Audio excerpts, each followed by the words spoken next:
Your son got me pregnant. Excuse me, but I expect you to pay $30,000 as alimony. The phone call at my restaurant caught me off guard. The voice on the other end was a young woman, her tone abrupt and accusatory. She launched into a one-sided conversation, never even offering her name. Assuming it was just a prank call, I underestimated the gravity of the situation and didn't foresee the complications it would lead to. My name is Melissa Brown, and I own a successful restaurant in New York City and has gained national attention from TV shows and magazines. As a result, our lunch and dinner reservations are consistently full. The downside of our fame is an uptick in nuisance calls and aggressive pitches, which is why I initially dismissed this call as another joke. However, when she mentioned being pregnant, I was taken aback. I couldn't comprehend how my son might be involved in such a situation. Despite my disbelief, I decided to hear her out for a moment out of curiosity. I had an abortion. What are you going to do about the emotional and physical toll on me? Are you going to pay for the surgery too? First, could you tell me who I'm speaking to?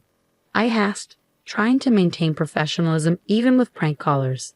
In the service industry, handling such calls tactfully is essential to avoid false narratives being spread. I'm a customer at your restaurant, she stated, her tone accusatory. Is this your response after your son hurt me? Your family lacks compassion and decency. I struggled to believe my son would do something like that. The kitchen staff glanced over, sensing the unusual call. I gave them a reassuring smile and wave, indicating everything was fine.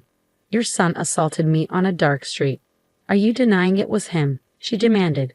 I'm certain it was your son. He lives with you, right? I've been terrified ever since, scared to go out alone. What are you going to do about it? She began recounting the alleged incident. I think you may have mistaken my son for someone else. But this sounds serious. Can we meet in person to discuss it? Often, suggesting a meeting can deter prank callers. I wanted to end the conversation quickly. Meeting the criminal's parent?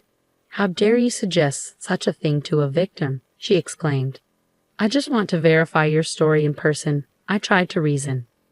Are you implying I'm lying? She challenged. That's not my intention, I replied, trying to keep my cool. I almost blurted out, you're lying, aren't you? But I bit back my words. Instead, she launched into a tirade, questioning my integrity and suitability as a business owner. Why don't we meet and discuss this in person? I suggested repeatedly, but she adamantly refused each time. So what exactly do you want me to do? I asked, trying to navigate through her demands. Pay me $30,000 in alimony, she insisted, despite my attempts to explain it was a case of mistaken identity and that such a sum was beyond my means. You can afford it. Your business is thriving, she countered. Even though my restaurant was doing well, $30,000 was a substantial amount, and I had no intention of paying. Are you sure you want to involve the police? I questioned, hoping to deter her. I don't mind, she replied without hesitation, leaving me momentarily stunned. If my son did something like this, I would hold him accountable, I asserted. But I truly believe he's innocent. You seem awfully confident in his innocence, she remarked. Maybe you should reconsider. I would reconsider if there was any evidence, I retorted. Do you have any? The line went silent as she seemed to mull over her response. If there's no evidence, I'm ending this call, I declared, attempting to bring the conversation to a close. Wait, she interjected suddenly. If I provide evidence, will you pay the alimony? I might consider it, I conceded reluctantly. Then wait, I'll bring the evidence, she declared before abruptly hanging up.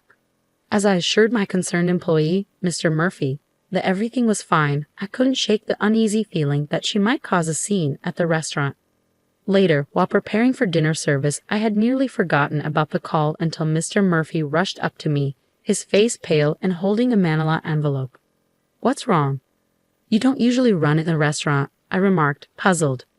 Owner, you need to see this, he said, handing me the envelope. Inside was a letter addressed to Ms. Melissa Brown. I was assaulted and impregnated by your son.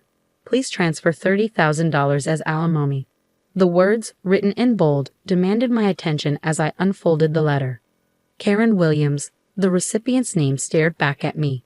Mr. Murphy, visibly disturbed, had been the first to glimpse the contents of the unsealed and unsigned letter. "Calm down," I reassured him.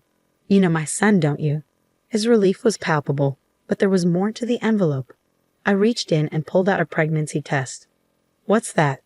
Mr. Murphy inquired, perplexed. The commotion attracted other employees, their expressions a mix of shock and disbelief. Could it truly be the owner's son? Some gave me accusatory glances, but I quickly dispelled any doubts, explaining the situation. I returned the items to my desk and resumed my duties, trying to maintain a sense of normalcy. Days passed without any money being transferred, yet the incident lingered uncomfortably. "This came again, owner," Mr. Murphy announced, holding the manila envelope wearily. "I see. Check the contents and put it away in the usual place," I instructed. Harassing letters had inundated the restaurant's mailbox lately, each one more venomous than the last. "Are you planning to run? Pay up. The owner is the parent of a criminal. Her son got a college girl pregnant and didn't even apologize. She's heartless, cruel, with no sincerity. An irresponsible, overprotective, toxic parent. It's your fault your son turned out that way. Take responsibility. I'll ensure no customers come here. It's for the good of the world, for the good of the people." As the accusations piled up, I couldn't help but feel the weight of each word, a relentless assault on my character and my business. I pondered what could drive customers away from a restaurant. Those places where they dare to add that greasy, repulsive thing to the food. Those are sure to lose my business. The comments I was reading escalated steadily, culminating in what seemed like a veiled threat. Thankfully, there hadn't been any claims that such things were happening at our establishment, but the constant fear of being targeted was wearing me down. Amidst this turmoil, I noticed something unusual, an increase in vacant seats during lunch service. The gradual decline in customers was unsettling. "Owner," Mr. Murphy's voice broke through my thoughts as he approached with his laptop in hand. "Look at this review site." I glanced at the screen, my heart sinking as I read the latest reviews filled with scathing remarks. Bad customer service. They ignore feedback, especially the owner, who's let fame go to her head after media appearances. The quality of the food is deteriorating. Even the soup tasted bland compared to my last visit, and I witnessed an employee dropping a piece of meat, only to pick it up and cook it, every single day. My anger surged, and I realized I was trembling. "This is unacceptable," I muttered. "Why should our restaurant, built with such care to delight our customers, suffer from these unfounded accusations?" I struggled to compose myself. "Are the preparations progressing?" I asked, my voice strained. "Yes, they're nearly finished," Mr. Murphy replied, his tone reflecting the gravity of the situation. I couldn't help but smirk, as a week had passed since we first discovered the slanderous comments on the review site. The number of customers had continued to dwindle since then. As I walked out into the dining area, I spotted Mr. Anderson, one of our regulars, seated at the counter next to a young woman. "Mr. Anderson, thank you for your continued support."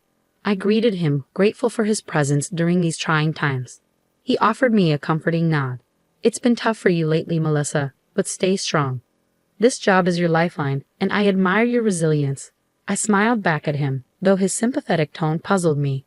"You're doing well, considering your son's situation," he continued. "Don't lose hope.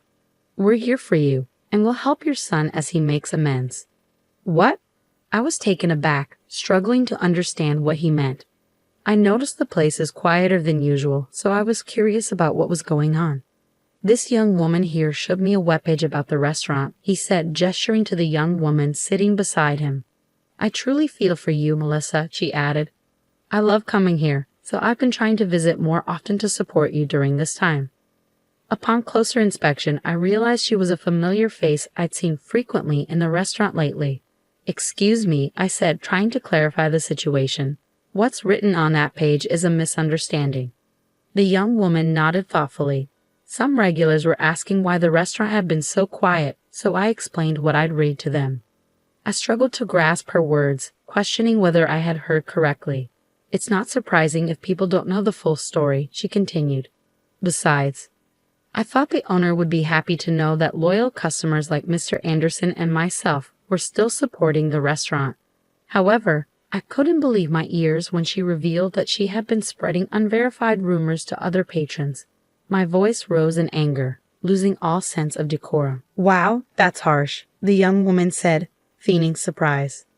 "The internet says the owner is a terrible person and I thought that couldn't be true. But now, I see you really are the kind of parent who would defend a son accused of assaulting women. You should apologize if you believe you've done something wrong." She recoiled slightly, as if she expected me to strike her, even though I hadn't made any move in her direction.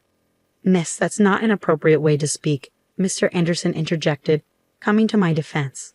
"Melissa is likely just tired from all that's been going on." His words were meant to shield me, but they missed the point entirely. I was about to explain that the real issue was something else entirely when the young woman's bag slipped off the back of her chair. It must have shifted as she moved around. Despite my simmering anger, my instincts from years in the service industry kicked in, and I reached out to pick up her bag. But then I noticed something. Karen Williams. The name written on the student ID card that had fallen out stopped me in my tracks. "No worries, I'll grab it myself," she said quickly, scrambling off her chair to retrieve her bag and ID. But I got there first. "Hey, give it back," she demanded. It was no mistake. That name matched the one on the letter with the pregnancy test, which didn't even serve as real evidence of anything. "So it was you I've been looking for, Karen Williams," I said, facing her. I must have swapped it with a friend by mistake. I'm not Karen," she protested. But the face on the ID and the one in front of me were unmistakably the same. "Interesting. So you're a student at Central College," I said. "No, I'm telling you, you're mistaken." Beside her, Mr. Anderson appeared perplexed, clearly not understanding what was unfolding. "I'm going to sue you," I declared, catching the attention of the few patrons around us. They all turned to watch the scene. "What did I do?" she exclaimed. "I believe you know exactly what you did," I replied firmly. "Since we're all here, let's let everyone know." I looked around at the bar, filled mostly with regulars, a reminder that few new customers had been coming in. The sight only fueled my anger towards this young woman, who seemed to be the source of our business's disruption. "Let me ask you this. Are you the one who called, claiming my son assaulted you and got you pregnant, then demanding alimony?" I glared at her, demanding an explanation. "Yes, that's me. I'm the one your son assaulted," she admitted without hesitation. Her surprising openness caught me off guard. "What, you want to humiliate me in front of all these people? This could backfire on you. Considering the reputation of your restaurant," she shot back, her arms crossed defiantly. Her brazen attitude only fueled my anger further. "Mr. Murphy, bring everything over," I ordered, instructing him to fetch a laptop from the store's office along with a stack of envelopes and documents about 4 inches thick. "Was it you who sent these harassing letters to the restaurant?" I asked, raising my voice so the other customers could hear. I read aloud from some of the letters. "Pay up or run. This owner is the parent of a criminal. Her son impregnates a college girl and doesn't even apologize. Poor souls eating food from this woman's restaurant. I'm going to make sure customers stop coming to the store. It's for the greater good." The regulars who heard the harsh words covered their mouths in shock. "This is completely threatening," I pointed out. "There's no evidence that I sent this letter. It could be someone else who heard the rumors and decided to send it just for fun," she said, desperately trying to defend herself. I silently opened my laptop and displayed the screen of another review site for her to see. "Some of you here may have seen this defamatory content on this review site," I said, addressing the room. "You posted this too, didn't you?" She questioned me, challenging me for evidence and accusing me of being irrational. "Evidence, evidence, you demand evidence, yet the one you provided is questionable at best," I retorted. I showed Mr. Anderson the first letter I had received, along with the pregnancy test. "This," I said, pointing to the test, "is the supposed evidence she brought. What do you think of this red line? Doesn't it look like just a marker?" Even Mr. Anderson, with his aging eyes, could see the dubiousness of the tests, and the other customers began murmuring in response. The young woman grew defensive and angry, insisting she was the victim. "I was assaulted by your son. He even admitted it. It's disrespectful to doubt me." The patrons whispered among themselves, unsure whom to believe. "Since I'm the victim, it must be absolutely true," she shouted, her voice rising as if to garner sympathy. But her theatrics didn't faze me. "Let me clear this up," I said calmly. "My son is 3 years old. Chet." Upon hearing this, she let out a small, deflated gasp. "What?" she stammered. "My son may be active and strong for his age, but there's no way he could have assaulted you. Absolutely no way," she stammered, trying to regain her composure. No, I know you have an older son. You live together. I even have a photo. I heard you discussing dinner. She pulled out her smartphone and showed me a picture of a young man speaking with me near the store's back door. Isn't that Taylor? She said triumphantly. See, you have 2 sons. She continued, gaining confidence from recognizing the person in the photo. That's not right, I immediately refuted. Then who is this person? She demanded. Is he your lover? Are you having an affair with a younger man, and then he impregnated a college girl? What a scandal. Your business and your marriage are doomed. I let her finish and then calmly revealed the truth. This person is my niece, I said, pointing at the photo. Your niece? She questioned. Yes, and actually, she's a girl. I explained that my niece, who is tomboyish and often mistaken for a boy, even as an adult, is a college student who stays at my place. In exchange for boarding with me, she helps by cooking dinner and picking up my son. If you need evidence, I can bring her here for you to see for yourself, I told the young woman, who stood there in shock and seemed unable to comprehend my words. By the way, I've already gathered all the evidence related to the harassment letters and the review site posts. Evidence? No way, she stammered, looking pale and unsteady. I've already consulted with the police and my attorney. I continued, outlining the preparations I had made with the help of Mr. Murphy, one of my employees. The first piece of evidence was a letter from her, with fingerprints that matched those on the harassment letters. Additionally, all posts on the review site were traced back to her through a disclosure request. With no way out, she sank to the floor, her energy draining from her. Weren't you just saying it was better to apologize quickly if you've done something wrong? I asked. She mumbled something incoherently, her face pale, but I couldn't tell if she was apologizing. I will contact the police about you. I will also inform your parents and your college. Prepare yourself for a lawsuit for emotional distress and damages. No, please don't do that. I'm still a student. Please spare me, she pleaded. Whether you're a student or not, you're over 18 years old and an adult. You must take responsibility for your actions, I replied. In the end, I filed a criminal complaint against Karen Williams for defamation, business obstruction, and damages to the restaurant. It turned out she had been a big spender, buying luxury items on credit. When she couldn't make her payments, she committed these crimes. As a result, she was expelled from her college. The incident even made the news, and Karen became the target of harassment herself after her personal information was exposed. With the help of my lawyer, all slanderous posts on the review site were removed. The uproar unexpectedly turned into a positive outcome, as it cleared up misunderstandings among my regular customers. Now, the number of customers has returned to normal. While the incident initially deterred new customers, almost no regulars stopped coming. Despite all the lies Karen had spread, it was satisfying to know that her claims were not believed. Moving forward, I plan to continue running the restaurant with the trust of my customers in mind.